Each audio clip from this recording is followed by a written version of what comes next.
Admiral Sarah Chun stood beneath the sweeping observation dome of Luna Station, her eyes following the endless procession of starships gliding silently into orbit around Earth's moon. Elegant diplomatic cruisers, armored escort vessels, and ancient flagships bearing the colors of civilizations older than human history emerged from hyperspace one after another, forming a glittering constellation around the station. To an outsider, it might have looked like the gathering of a great armada. In truth, it was something far rarer. It was a gathering of enemies who had agreed, however reluctantly, not to fight. For more than 2 centuries, Luna Station had served as the galaxy's most trusted ground for peace negotiations. Empires that refused to share a border would sit at the same table if humans were the mediators. Warlords, who ignored the authority of the Galactic Council, would honor a ceasefire brokered by Earth. Across 200 years of diplomacy, not a single conference hosted by humanity had ended in bloodshed. That record had become legendary. Other civilizations admired humans for a talent they themselves had never mastered. They called Earth the world of peacemakers. They called humans the speakers. Sarah had heard the titles countless times. What almost no one beyond Earth understood was why humanity valued peace so fiercely. It wasn't because humans feared war. It was because they knew exactly how devastating they could be when peace finally failed. Sarah had been doing this job for 15 years. She had helped solve wars between the crystal beings of Nexus Prime and the gas creatures of the Void Rings. She had stopped 3 different conflicts just this year. Each time she sat at a table and helped angry aliens find common ground. Today was different. The hegemony was coming. The Gemini was a group of warrior species that had been growing stronger for the past decade. They controlled over 40 star systems and their fleets grew larger each month. They had been attacking smaller, weaker species and taking their worlds. The Verdani coalition had asked Earth for help. The Verdani were peaceful traders who lived on green worlds and grew food for half the galaxy. The Hegemony wanted their planets and their farms. War seemed certain unless someone could make peace. Sarah watched the Hegemony ships arrive. They were huge black vessels covered in weapons. Even their diplomatic ships looked like warships. The lead ship was larger than 3 human destroyers put together. Admiral said Lieutenant Park, Sarah's assistant. The Hegemony delegation is requesting permission to dock. Granted, Sarah said, and remind all security teams that weapons are not allowed in the conference rooms. Park nodded and spoke into his communicator. Sarah kept watching the ships. Something felt wrong about this meeting, but she could not say what. The Verdani ships had arrived 2 days earlier.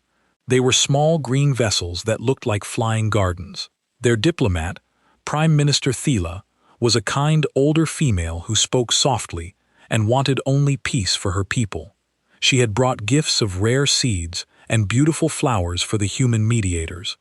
Sarah had spent hours talking with Thea about the conflict. The Verdani were willing to share their farming knowledge with the hegemony. They offered food supplies and trade agreements. They would even give up 2 of their outer worlds if it meant peace. All they wanted was to live quietly and grow their crops. The conference room was the largest on Loomis Station. It could hold delegates from 50 different species. The walls were covered with art from hundreds of worlds, gifts given to Earth over the centuries. Each piece represented a successful peace agreement. Sarah took her place at the head of the long table. The human delegation sat on both sides of her.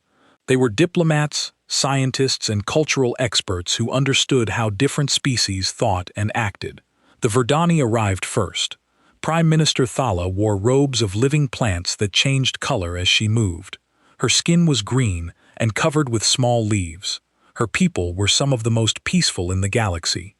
They've never started a war and rarely fought back when attacked. Admiral Chun, Thala said with her musical voice, "My people are grateful that Earth will help us find peace. We trust human wisdom above all others." Sarah smiled and bowed slightly. "We will do everything we can, Prime Minister. Peace serves everyone better than war." The Hegemony delegation entered the room 30 minutes later. Sarah had seen many warrior species before, but the Hegemony was different. They moved like predators. Their leader was Warlord Krex, a massive creature with 4 arms and skin like black metal. His species came from a world of constant war. Behind Krex came 12 other hegemony commanders. Each one was from a different warrior species. They all carried themselves like fighters, even though weapons were not allowed in the room. "Human," Craig said in his deep voice. He did not use Sarah's title or name. "We are here because the Galactic Council demands it. Do not waste our time." Sarah kept her calm expression. She had dealt with aggressive species before. "Warlord Krex, we appreciate you coming. Please sit and we can begin." The talk started as they always did. Sarah explained the rules. Everyone would have time to speak. No interruptions were allowed. All parties would work together to find solutions that helped everyone. Prime Minister Thala spoke first. She told of her people's desire for peace. She offered the hegemony food supplies, farming knowledge, and even some of their worlds. Her voice was sad but hopeful. "We only want to live and grow our crops," she said. "We have enough food to feed the hegemony worlds. We can teach you to grow your own. There is no need for war." Warlord Krex listened without expression. When Fail finished, he stood slowly. "The hegemony does not want your gifts," he said. "We take what we need. Your worlds will become ours. Your people will work for us or die.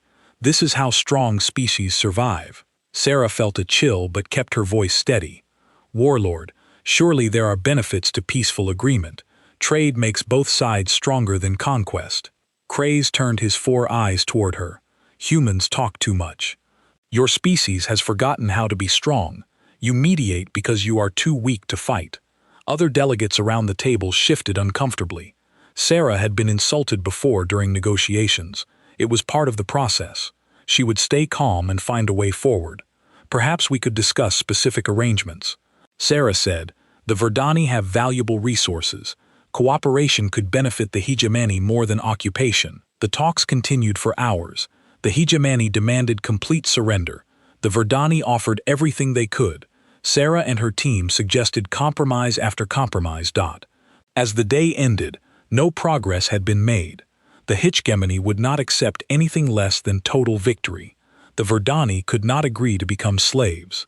"We will continue tomorrow." Sarah announced all parties should consider the proposals discussed today as the delegations left the conference room. Lieutenant Park approached Sarah. "Admiral, something is bothering me about the hegemony ships," he said quietly. "What do you mean?" Sarah asked. "They brought too many vessels for a diplomatic mission, and our sensors are detecting unusual energy signatures from their cargo holds." Sarah looked out at the hegemony fleet through the observation windows. The black ships hung in space like waiting predators. "Double our security patrols," she ordered, "and monitor their ships closely. Something does feel wrong about this." That night, Sarah could not sleep. In 2 centuries of human diplomacy, they had always found a way to make peace. But the hegemony was different. They did not want compromise or cooperation. They wanted conquest. She stood at her quarters window looking out at the stars. Somewhere out there, the Verdani worlds were preparing for war. Innocent people who only wanted to farm and live peacefully were about to face destruction.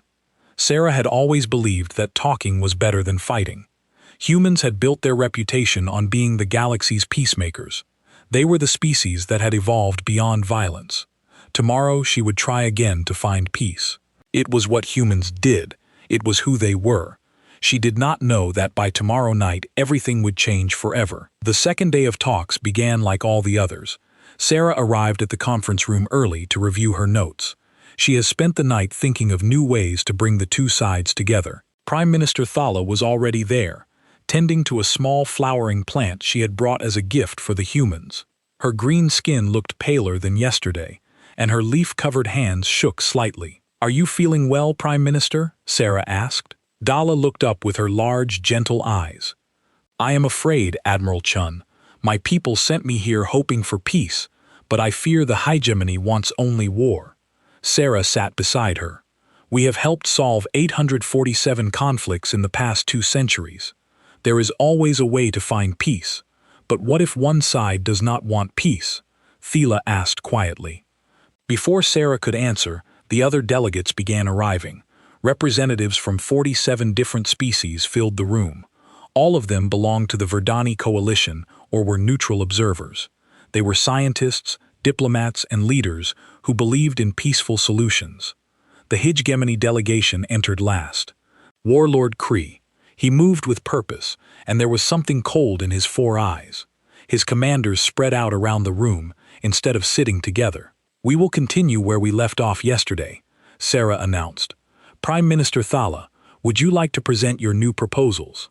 Thala stood and began speaking about additional concessions her people were willing to make. She offered to give the HFY 3 more worlds and 50% of all food production. Her voice was desperate now. Craigs listened in silence. When she finished, he stood slowly. "The talking is over," he said. Sarah felt something wrong in the air. "Warlord, we have many more options to explore. Perhaps silence, human." Craigs raised one of his 4 hands. "You will speak only when I allow it." Around the room, the other HFY commanders moved closer to the delegates. Sarah noticed they all wore the same type of belt device. Her security training kicked in. "Lieutenant Park," she said quietly into her communicator. "Alert security. Something is happening." Craigs heard her and smiled, showing rows of sharp teeth. Too late for that. He pressed something on his belt device. Suddenly, energy shields appeared around each HFY commander. At the same time, the conference room's doors sealed shut with a loud clang. "What is the meaning of this?" demanded Ambassador Joro from the Crystal Confederation. "This is a violation of diplomatic law. Your laws mean nothing to us," Craig said. He pulled out a weapon that had been hidden inside his belt device. "This station is now under HFY control." Panic filled the room as the delegates realized what was happening. Many tried to run, but there was nowhere to go. The HFY commanders drew their own weapons and pointed them at the trapped diplomats. Sarah stood slowly, trying to stay calm. "Warlord Krex, this is a protected diplomatic station. If you have grievances, we can address them through proper channels." Krex laughed, a horrible sound like grinding metal. "You still think this is about talking? You humans are so naive." He walked over to Prime Minister Thala, who was trembling beside her plant. "The galaxy believes you peaceful species deserve protection. Today, we show them the truth. Please," Taylor whispered. "My people have done nothing to hurt you." "That is the problem," Craig said. "Weak species should not exist." He raised his weapon and shot Prime Minister Thula through the chest. She fell to the floor, her green blood spreading across the white conference table. The small plant she had been caring for scattered, its petals like tears. Screams filled the room as the other delegates saw what had happened. Sarah felt her heart stop for a moment, then began beating very fast. "You murdered a diplomatic envoy," she said, her voice shaking with anger. "This is an act of war against every civilized species in the galaxy." Krex turned to face her. "War? This is not war, human. This is a demonstration." He gestured to his commanders. They began firing at the trapped delegates. The crystal beings shattered into fragments. The gas creatures dissolved into clouds. Representatives from dozens of peaceful species died in seconds. Sarah reached for her emergency communicator, but Krex was faster. He knocked it from her hand and grabbed her arm with 2 of his powerful limbs. "You will watch," he commanded. "You will see what happens to those who are weak." For the next hour, the HFY systematically executed every non-human delegate in the room. They made it slow and cruel. They wanted fear, not just death. Sarah was forced to watch as beings she had worked with for years were killed one by one. Ambassador Joro, who had helped her negotiate peace between the mining colonies. Commander Vess, whose people had shared their advanced medicine with younger species. Dr. Helix, who had devoted his life to studying peaceful solutions to conflicts, all dead, all murdered while she could do nothing to help them. The human delegation was kept alive, but surrounded. Lieutenant Park and the others looked at Sarah with horror and confusion. This was not supposed to happen. Diplomatic stations were sacred ground. Peace talks were protected by ancient laws. When the killing was finished, Krax activated a recording device. "This message goes to every inhabited system in the galaxy," he announced. "Today, the HFY has eliminated 47 weak species representatives. This is what happens to those who believe in peace over strength. The Verdani coalition no longer exists. Their worlds are now ours. He looked directly at Sarah. The humans will continue to serve as our negotiators. They are useful pets who know how to make other weak species surrender without fighting. We will never serve you, Sarah said, her voice filled with rage. Krex laughed again. You will because you have no choice. Your species talks about peace, but has no strength to enforce it. Immediate, because you cannot fight. You will help us convince other species to submit, or we will destroy them, like we destroyed these fools. He gestured at the bodies covering the conference room floor. This is the new order. Strength rules, weakness dies, and humans will help us spread this truth because they are too civilized to do anything else. The recording ended. Krax and his commanders began leaving the room, stepping over the bodies of the murdered delegates. Clean this up, he told Sarah, and prepare your next peace conference. The real alliance thinks they can resist us. You will convince them to surrender. When the hegemony forces were gone, Sarah and the surviving humans were left alone with the dead. The conference room looked like a battlefield.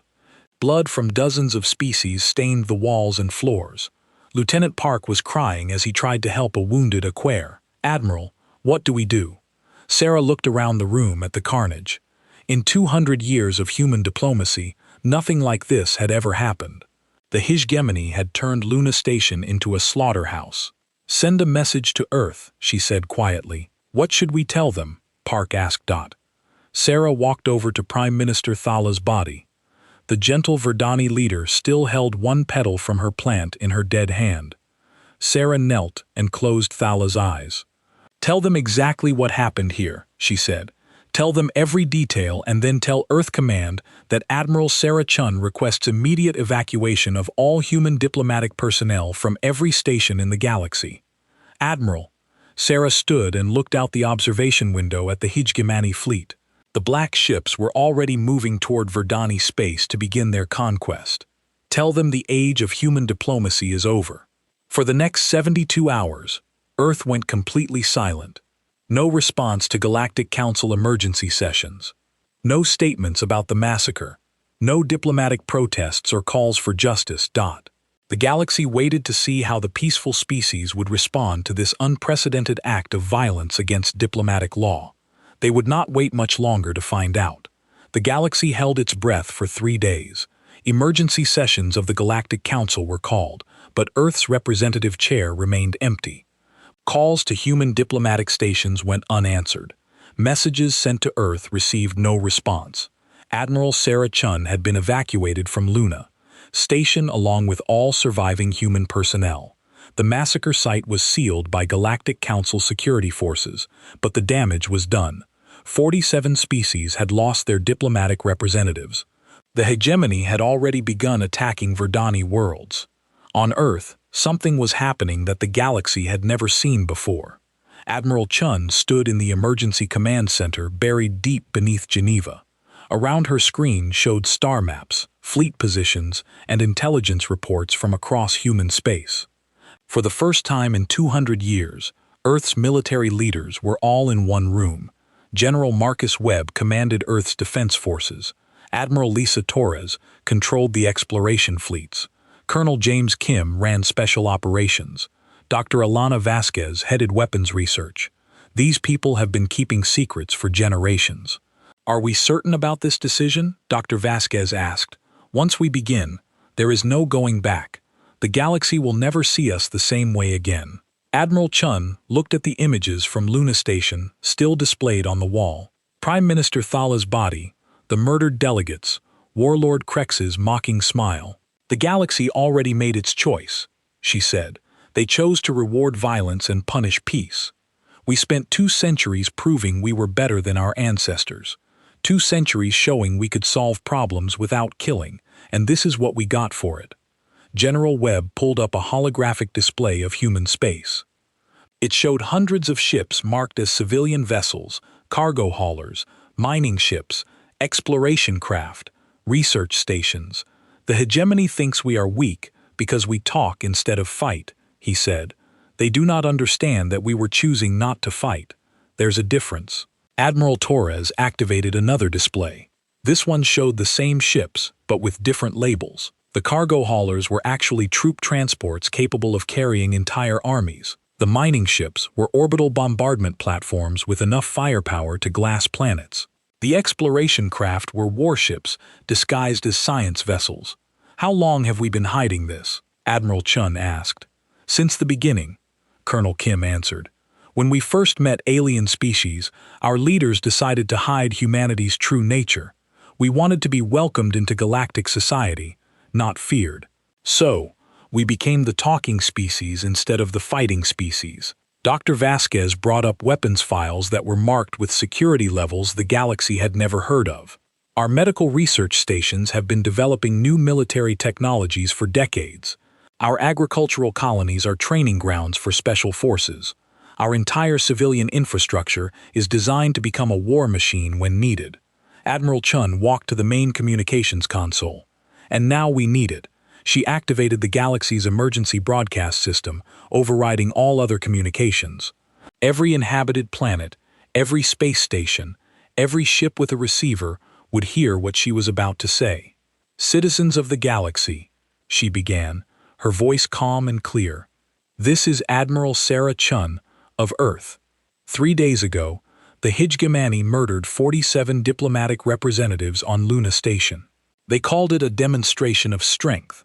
They called humans useful pets who would help them convince other species to surrender." She paused, looking at the images of the massacre one more time. "For 200 years, humanity chose to be the mediator species. We chose peace over war. We chose talking over fighting. We made this choice because we believed the galaxy could be better than the violent histories of our individual worlds." The command center was silent except for the hum of electronics. "The hegemony has shown us that the galaxy does not want peace. It wants strength." "Very well. From this moment forward, Earth recalls all diplomatic personnel from every station and every world. We are closing our embassies.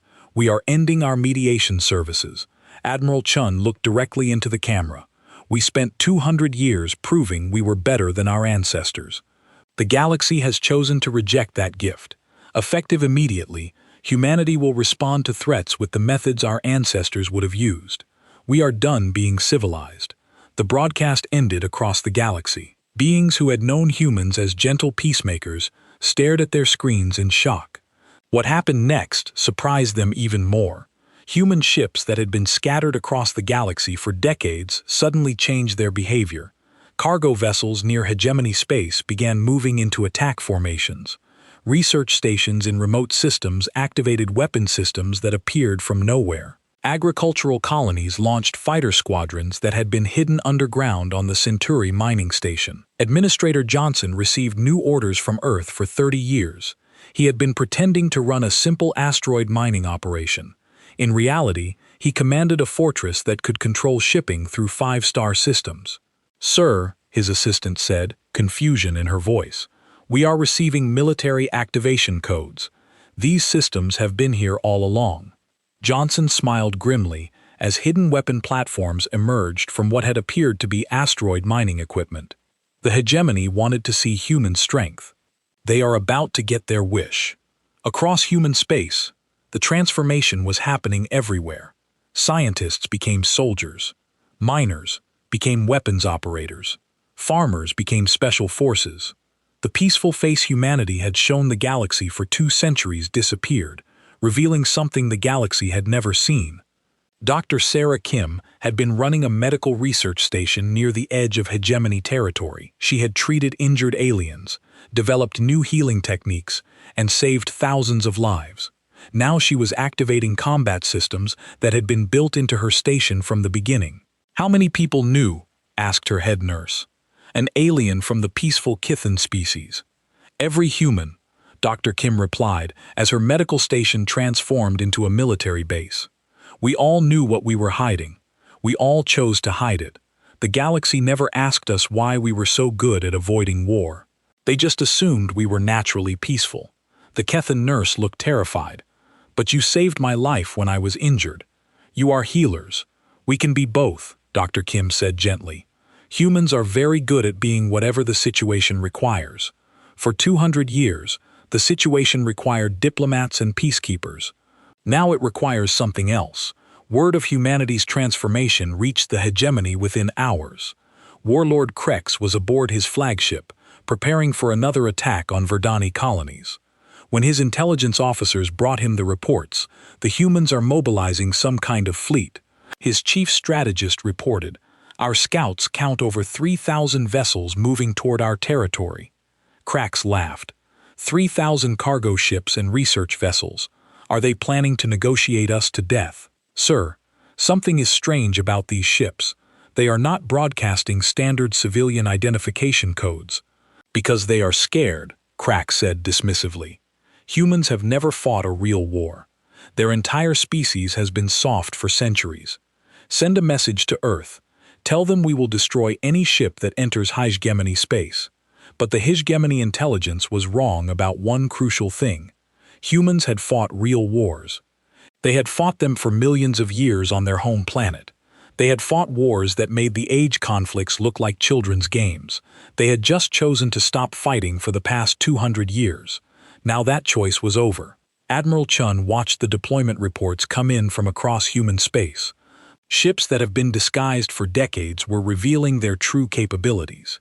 Humans who have been playing peaceful roles were dropping their masks. Admiral General Webb reported, "All forces are ready. We have complete tactical surprise. The hegemony still thinks we are a civilian species." Admiral Chun looked at the galaxy map, one last time. In a few hours, the hegemony would discover what humans were really like when they decided to stop being civilized. "Begin the demonstration," she ordered.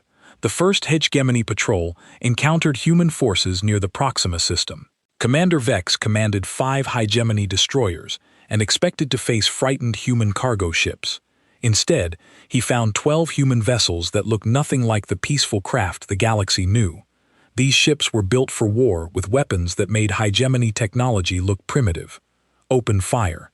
Commander Vex ordered his ships launch their heaviest weapons at the human fleet. The humans did not try to run or call for negotiations. They responded with a precision and speed that stunned the hegemony crews. The battle lasted exactly 4 minutes. All 5 hegemony destroyers were destroyed. Not one human ship was even damaged. The few hegemony survivors who escaped in life. Pods brought impossible reports back to their fleet. The humans had reacted to attacks before sensors could detect the incoming fire. They had predicted hegemony movements and been waiting in exactly the right positions. Their weapons hit targets that should have been impossible to track. Warlord Krex received the battle reports with disbelief. 5 destroyers were defeated by 12 civilian ships. "Sir, those were not civilian ships." The surviving officer reported the humans have hidden the military fleet for generations. Their technology is more advanced than ours. Krax to land his 4 fists on the command table. "Impossible. We have studied human capabilities for decades. They are weak negotiators, not warriors." What the hegemony did not understand was that humans had been studying them too. For 30 years, every diplomatic contact had been gathering intelligence. Every cultural exchange had been mapping hegemony weaknesses. Every trade negotiation had been learning about their military capabilities. Dr. Forelena Vasquez had spent those decades developing weapons specifically designed to counter hegemony technology. The medical research stations had been testing combat drugs that enhanced human reflexes beyond what any other species could match. Admiral Torres commanded the human assault from her flagship, the Earth's Wrath. For 30 years, it had been disguised as a deep space research vessel. Now it revealed weapon systems that could destroy entire fleets. "Target their command ships first," she ordered her fleet. The hegemony cannot adapt without their leadership. Human tactics were unlike anything the galaxy had seen before. Other species fought in predictable patterns, following ancient military traditions. Humans changed their approach in real time, learning from each engagement and adapting faster than their enemies could respond. Captain Sarah Martinez commanded a squadron of fighters that had been hidden inside an agricultural station. Her pilots had been practicing combat maneuvers disguised as crop dusting exercises. They knew every detail of hegemony ship designs from decades of careful observation. Remember, their sensors have a blind spot below their command decks. she told her pilots as they approached the hegemony cruiser. Hit them there, and their entire targeting system goes down. The attack was perfect. The human fighters moved with coordination that seemed impossible to their enemies. They struck the cruiser's weak point with surgical precision, disabling a ship 10 times their size without losing a single fighter. Similar engagements were happening across 200 star systems. Human forces that had been hiding for generations revealed themselves with devastating effect. The hegemony discovered that their easy targets were actually the most dangerous military force in the galaxy. Colonel Kim led ground operations on hegemony worlds. His colonial farmers were actually special forces trained in combat techniques that other species had never developed. They could survive in environments that would kill other warriors and fight effectively even when badly injured. The hegemony relies on fear tactics, he explained to his commanders, as they prepared to assault a hegemony military base. They expect their enemies to break and run. Humans do not break. The assault on the base demonstrated this perfectly. The Yemen defenders used psychological warfare that had terrified other species into surrender. They broadcast horrible sounds and images designed to cause panic. They released chemicals that induced fear in most alien nervous systems. The humans were not affected. Their evolutionary history on Earth had prepared them for horrors that made hegemony tactics seem mild. They advanced through the base methodically, treating each hegemony defender with the same cold efficiency they showed machinery. Within 6 weeks, the hegemony had lost half their Tory. Their fleets were being destroyed faster than they could be replaced. Their ground forces were surrendering rather than face human assault teams. Warlord Krex called an emergency meeting of all hegemony commanders. The war room of his flagship was filled with the greatest military minds of the Warrior Alliance. "How is this possible?" he demanded. "Humans are weak. They have no military tradition.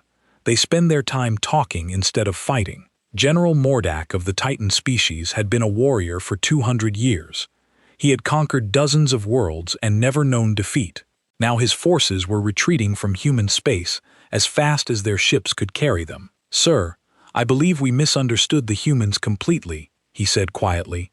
"They do have a military tradition. They have been hiding it from us." "What do you mean?" Prex growled. "Every piece of human technology can be used for war. Their cargo ships are actually troop transports. Their mining equipment becomes orbital bombardment weapons. Their medical stations are military bases.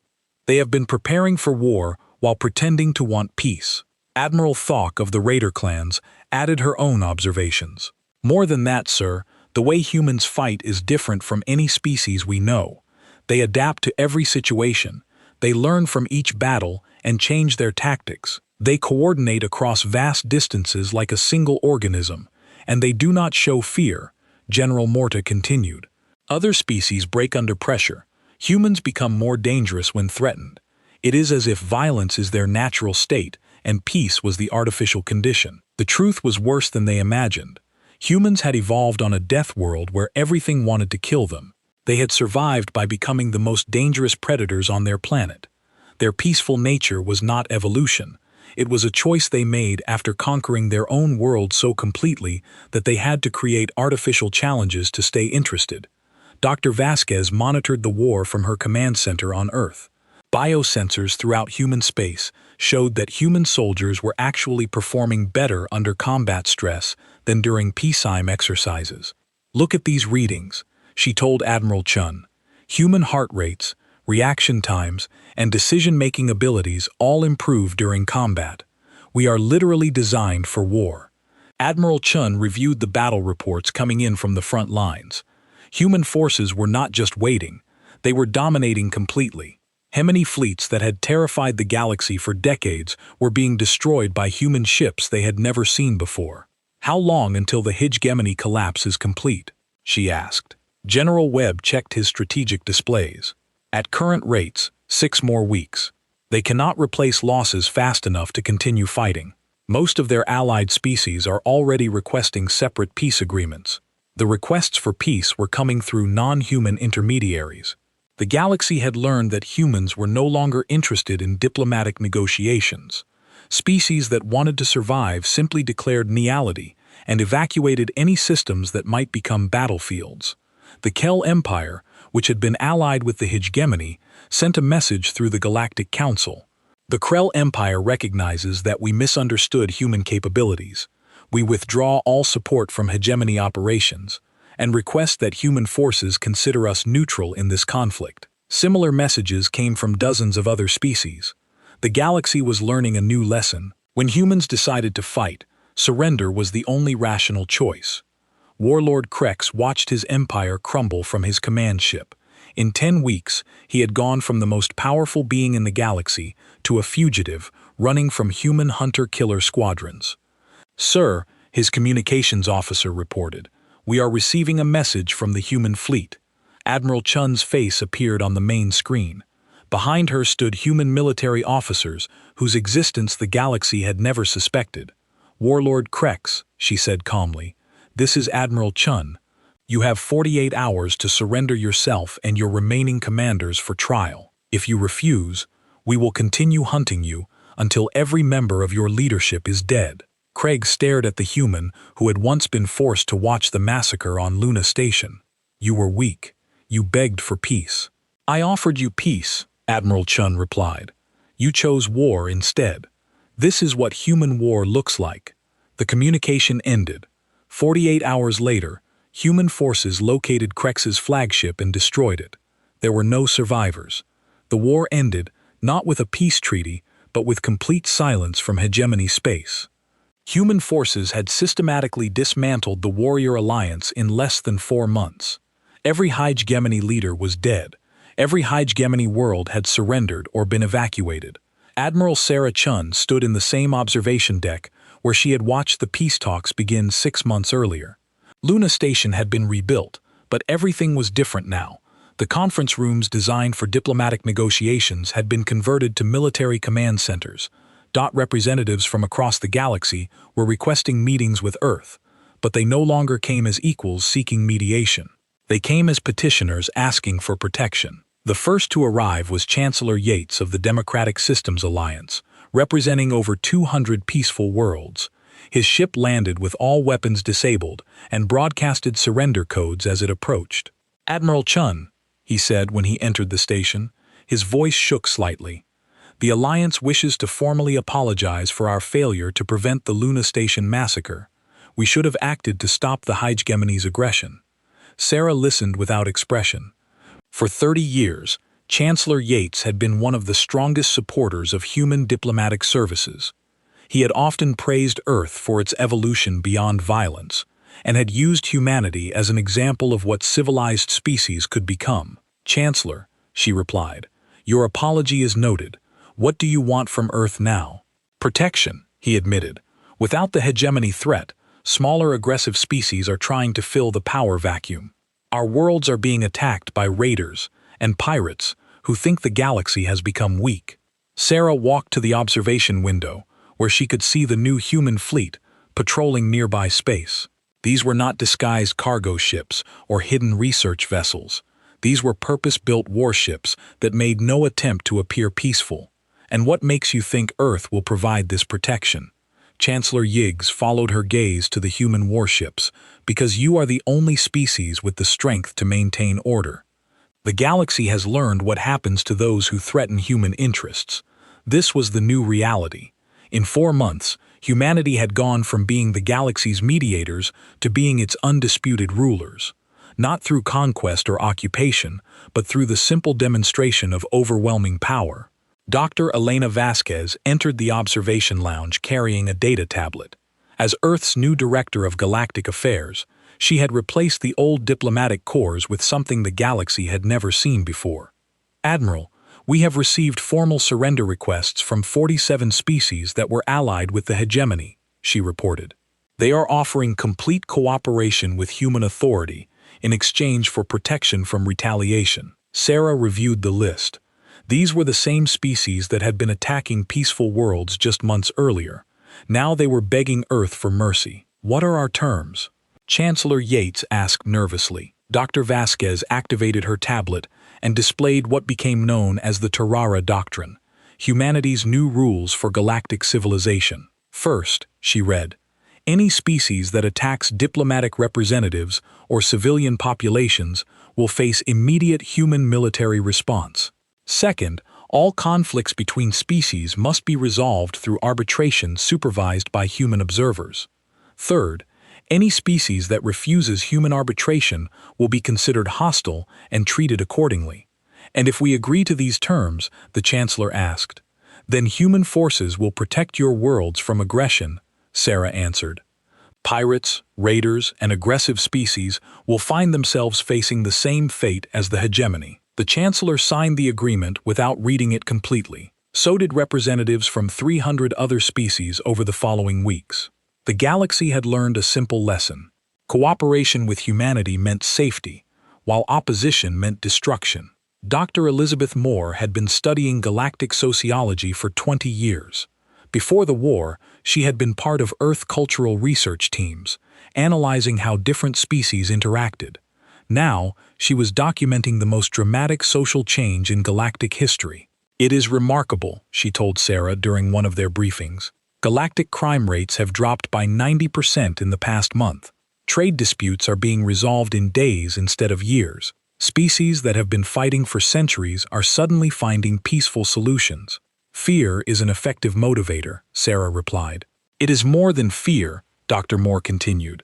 The galaxy is learning that humans were never actually peaceful. We were the most dangerous species they had ever encountered, pretending to be harmless. Other species spent thousands of years developing warrior cultures, but humans mastered warfare so completely that we grew bored with it. This was the truth that shocked the galaxy more than human military superiority. Humans had not evolved beyond violence.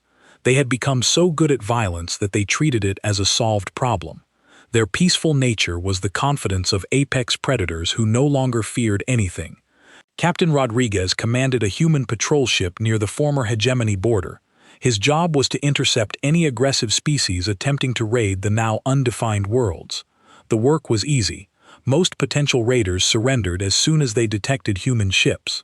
Captain, his communications officer, reported, "We are detecting an unauthorized fleet moving toward the Centauri colonies. They are not responding to our warnings." Rodriguez checked his tactical display. 12 ships of unknown configuration, heavily armed and moving in attack formation toward a peaceful trading world. "Send them one more warning," he ordered. "Tell them they have 60 seconds to reverse course or face human military action." The response came back immediately. "Unknown human vessel, we are the Iron Brotherhood. We do not fear your species' reputation. Withdraw or be destroyed." Rodriguez smiled. The Iron Brotherhood was a new raider group made up of former hegemony allies who thought they could fill the power vacuum left by the warrior alliances. "Destruction all ships," he announced to his small patrol group. "Demonstrate the terror doctrine. Leave no survivors." The engagement lasted less than 2 minutes. 12 heavily armed raider ships were destroyed by 3 human patrol vessels. The colonies they had been planning to attack never even knew they had been threatened. Word of the Iron Brotherhood's destruction spread quickly through the galactic criminal underworld. Within days, raiding activity dropped to almost nothing. The message was clear. Human protection was absolute and human retaliation was total. A year after the war ended, Admiral Chen received a request for a meeting that surprised her. Ambassador Helix of the Akori Confederation wanted to visit Earth itself, something that had never been allowed during the diplomatic era. The Akori were one of the oldest species in the galaxy. Known for their wisdom and ancient knowledge, Ambassador Helix had been studying galactic politics for over 300 years. "Admiral," he said when he arrived on Earth, "I have come to ask you a question that my species has debated for months." They met in Geneva in the same building where human leaders had decided to end their peaceful charade.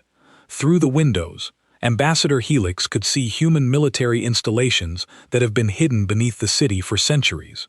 "What is your question?" Sarah asked. "Were you always planning this?" Helix asked quietly. "The diplomatic era, the peaceful reputation, the hidden military capabilities, was it all a long-term strategy to eventually rule the galaxy?" Sarah considered the question carefully. It was one that she had asked herself many times. "No," she finally answered. "We genuinely wanted peace." We thought the galaxy could be better than the violent histories of our individual worlds. We built our hidden capabilities as insurance, hoping we would never need them. But you were prepared, Helix observed. Humans learned long ago to hope for the best while preparing for the worst. We offered the galaxy peace, but we were ready for war if peace failed. Helix looked out at the human city below, where millions of people went about their daily lives in a civilization built on controlled violence. And now the galaxy has learned that peace requires strength to enforce it. The gentle species are protected because aggressive species know what happens to those who threaten them. Pirates do not raid because they know human forces will destroy them. Conflicts are resolved quickly because no one wants to face human intervention. Ambassador Helix nodded slowly. So, humans have become the galaxy's guardians. We have become what the galaxy forced us to become, Sarah replied. We offered to be mediators.